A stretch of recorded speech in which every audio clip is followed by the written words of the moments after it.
Welcome.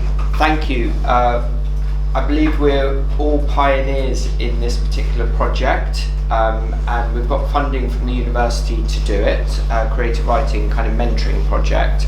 I thought we'd go around and just do introductions first of all, and then go from there. Hopefully you've got your natural and unnatural object. If you haven't, don't worry too much about it. I can easily sort you out with an object. Right, my name's Francis Gilbert, for those people who don't know me. Most of you do. And I've put in a bid for funding to get some money to help students in year 9, that's 14, 15-year-olds, to develop their creative writing beyond the sort of curriculum, and hopefully do that through a process of mentoring, which we'll go through today. Okay, so I just want to do a warm-up. I'd like you actually to sort of mix and match with someone. Yeah, it's a bit, the rooms are slightly cramped, sorry about that. That way. Yeah, we could do, someone you don't know, because that's important. It's a kind of call my bluff game. If you could get your natural and unnatural object out, okay? Don't worry if you haven't got one, I can get you an object.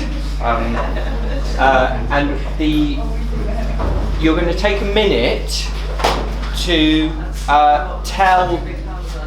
think, guys, just 1 second, think of a lie about the object that could be plausible and the truth, and see if your partner can guess the lie or the truth, okay? So, for example, I have got this rock here, which is a really treasured possession for me that I found on a Northumbrian beach with my grandmother, who is now dead, so it has a kind of real emotional resonance. That's one story about that rock. The other story is I actually collected it from the head of department's room just a few minutes ago. She gave it to me, she thought it would be of use to me. Okay, so which is the truth? Anyone? Second. Right.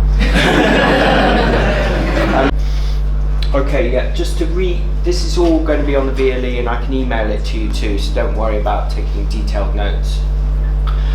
Just to recap the kind of outcomes, we just want to get something embedded, something that kind of becomes a sort of almost institutional expectation for goldsmiths within the PGCE course, possibly in the MA courses. Like to get an anthology out of this, of writing, making connections between different departments within the college. Already got some music, art, and postgrads for different disciplines coming together, so hopefully that's going to emerge. Some stuff about pedagogy and the ways in which you can teach creative writing, which I think is quite important, particularly now creativity has become such an issue, I think, in the school system. And then a guide for us, really. So those are the sort of overall things. Just a bit on Spinoza. Everyone's laughing.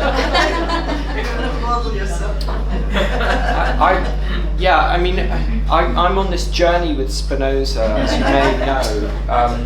And why does he excite me so much as a thinker? I think it's because he says the highest activity a human being can attain is learning for understanding, because to understand is to be free. And I like the philosophy because it's undemanding in the sense that it is not telling you to go out and rush around and do this or that. It's telling you to stop and think and try and understand, and that's where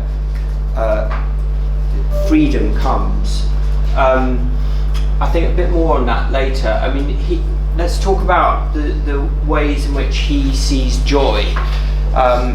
He is a philosopher of joy, and I don't think there is anyone else who really is. And his definition of joy is quite different from how we might think. He believes joy as an active thing is where you increase your powers of action.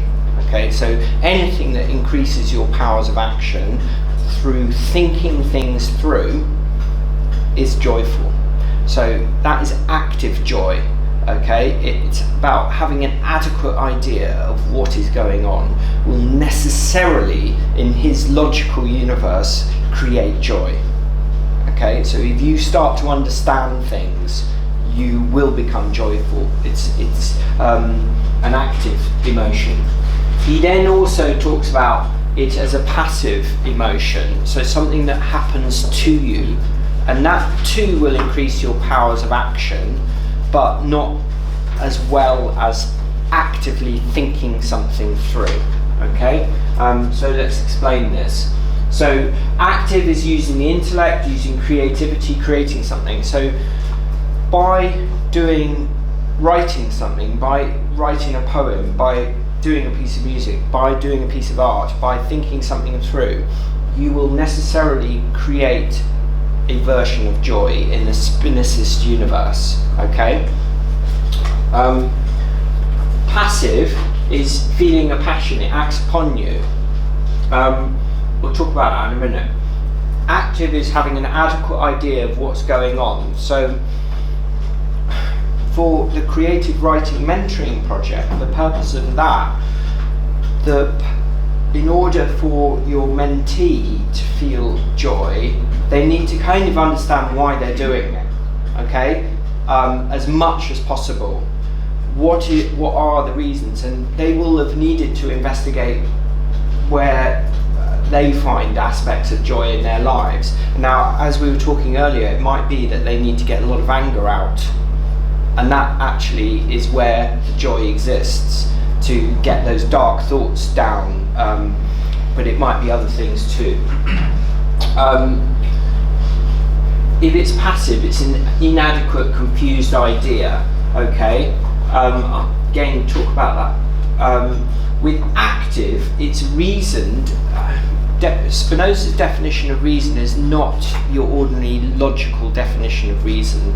It is, it's really more a creative definition of reason. It's about radical contextualization. It's about really understanding thoroughly where you are situated in the world in terms of your thoughts and your feelings, okay? So to have an adequate idea of what you're doing here, you would need to understand that, you know, you live in this particular type of world, you are this particular type of person, and these sorts of things are things that interest you, but other things interest other people, that you actually understand where you're coming from, to kind of reason something. Passive is imagined, so you might have sort of inadequate ideas and imaginations about what creative writing can do. For example, you know, that you're going to write a poem and become a huge celebrity, or go on X Factor, would be an imagined idea, a form of imagination, not an adequate idea. Whereas an adequate idea might be that you're doing this to learn something. Okay? So it increases your powers of action. It increases your powers of action if it's passive, but it's not as much. And I suppose the passive things are that you as a mentor can give them passive experiences of joy that will help them. So showing them a film that really interests them, or doing a particular, giving them some sweets, like we did that at Deptford, and it made them quite joyful to be there. It got them going. You know, it was a kind of a passive affect of joy in the Spinoza sort of sense. But it then led to them actively feeling joy, because they did actually write some poems, and they felt good about that. And interestingly, one of the students who really stuffed himself full of chocolate during that session actually stopped eating chocolate and started really writing a poem, and when he was offered more, he didn't want it, and it felt like there was a kind of, he'd moved from sort of passive to active in that sense. Okay, I think really important in terms of like the mentoring is this idea of reciprocity. So you do need to give in a certain sense, and you've got a chance today to think about what sorts of things you might want to share with your students, because the more you give, the more you kind of get back. It's a complex process, but it's worth thinking about, and so you create a virtuous cycle. Obviously you're not just overwhelming them with stories about yourself and that kind of thing and what you like and love, but you're doing it strategically to kind of encourage them to talk about something. So for example, earlier on I talked about my granny, and that's quite vulnerable and quite emotional for me in a certain way, but it was a strategic thing in a certain sense to say, like, this is a kind of open space, we can say these sorts of things here. Okay, right, so where and when can you use reciprocity? I suppose there's quite a good book I read recently where it's about givers and takers, okay, and it argues that the givers of joy, the givers of things, in the end do the best. I mean, and I think you may well find with a difficult mentee that they are someone who just takes and takes and takes, and perhaps will and doesn't seem to give a lot back, but you may not experience that. The takers are sort of obviously people who perhaps are more trapped in what Spinoza would say is sadness, that that they feel the world decreases their powers of action instead of increases it, and that school does that as well, and that certain ideas about creative writing switch on panic buttons or feelings of anxiety that are quite difficult to get over with. So hopefully we can talk about how we might do that later on. Cheerfulness. Has anyone come across Daniel Kahneman's work? Right, can you all have a go at just putting a pen in your mouth and trying to smile? Why would teeth or without teeth? Teeth? How did that feel? A bit weird. Kahneman argues that if you do that for like 2 minutes or so, even if you're not feeling happy, you start to feel happier. In thinking fast, thinking slow, that it increases your powers of action, it increases your cheerfulness. Of all the affects or thoughts and feelings, cheerfulness for Spinoza is the most powerful one. You can never not have enough of cheerfulness. So sometimes Spinoza argues that you can have too much joy, you can be too excessive with it in certain kind of ways, but cheerfulness is actually something which is a kind of brings an equilibrium to the body. So I thought that was quite interesting to kind of think about. And it's just back to this idea of the Aesop fable of the sun and the wind, that it's more effective to be the sun shining down on someone than being the wind sort of forcing someone to do something. It's all of you are aware of this. I don't want to patronize you, but it is important that you possibly, particularly in a mentee situation, not going to get that far by just telling them they've got to do something. You've got to be much more the sun than the wind in this kind of context. Tenacity. Yeah, Rosie. What do you mean by having too much joy? Oh, yeah. That's I could talk about this for quite a while. So for Spinoza, you can go really overboard. So he talks about like the affects of drunkenness and greed and lust and things like this that are joyful, but they're kind of it's an interesting area though, because quite a few people would disagree with him. He has a philosophy of moderation, of joyful moderation, and cheerfulness for him is the affect that he's a sort of medieval philosopher. It's a kind of medieval idea that somehow in your body, when you're cheerful, you're sort of cheerful at all levels, in your body, which is kind of interesting. And it's quite true though. I mean, I've got an aunt who suffers from hypomania. Yeah. And really, when she has one of her episodes, which is quite often sections, it's like just too much joy. I mean, blimey, she's having a good time. Yeah. It's just everyone else around us going, shit. Yeah. But it's like you've ramped it up to a point where there's nowhere else to go but to a kind of complete collapse. Yeah. That's what I always thought of when you said too much joy. I immediately had that image in my mind of just too raw. Yeah, it's really, I think it's a very dynamic sort of fluid philosophy.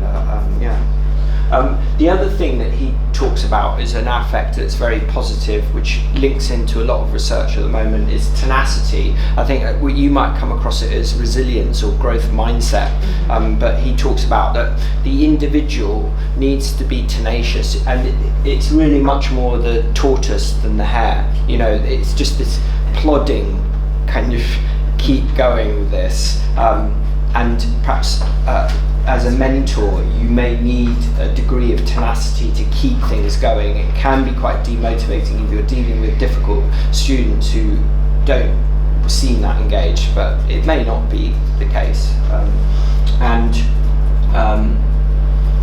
So it's a sort of, it's clinging on, keeping going on.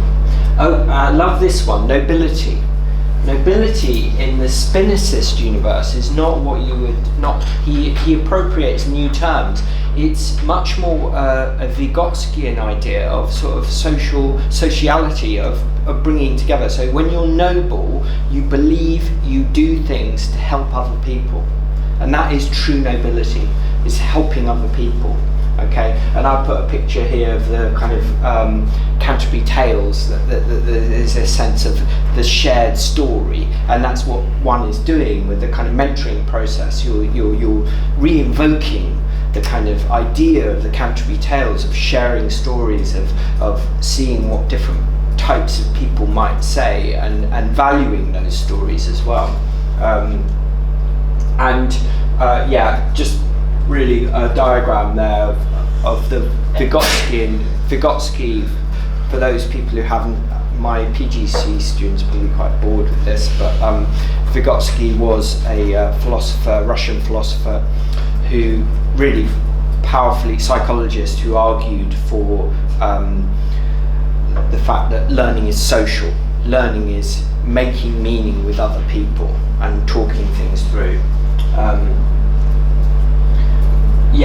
Self-esteem is really important in the Spinozist universe, and again, I quite like this diagram. I won't do it. You may be coming across characters like this who won't do it, who can't do it. Then they find some sort of aspect of joy in something. They want to do it. Then how can you do it? They'll try to do it. I can do it. I will do it. And yes, I did do it. That's a sort of quite nice little laddered thing that hopefully you'll take your mentees through with their creative writing. Now, obviously, you may be encountering a lot of people who are on that kind of middle stage there already, who want to do it, and how do they do it, and they get some help with it. Ideally, it might not be this time round. You might encounter someone who doesn't want to do it, and they go right up the ladder. I suppose that is ultimately the goal of the project, is to find one or two of these characters. I know it's difficult because they often are really hard to catch in the school setting, but if you can, that would be great. So creative writing and joy. I've just got a kind of some acronyms here that are taken from a thinker called Chris Watkins, who I think has written really well on learning, and it ties in with a lot of Spinozist thinking. So the passive way of teaching creative writing is learning is being taught, LBT, learning is being taught. So something a bit like this, where there's a teacher and they're telling you what to do. But active would be learning is learning is individual sense making. So LISS for short, learning is individual sense making, and learning is building knowledge with other people, LBKO, building knowledge with other people. So you've got, you're hopefully creating someone who is beginning to be a self-directed learner with creative writing. So they're going away and they're getting a little notebook and they're starting to write their own little poems or pieces of writing, or they're starting to observe the world like a creative writer. That's hopefully where we can get them to, or some of them to, and that they are aware that you can build knowledge and build creative pieces with other people. But we'll talk about that in a minute.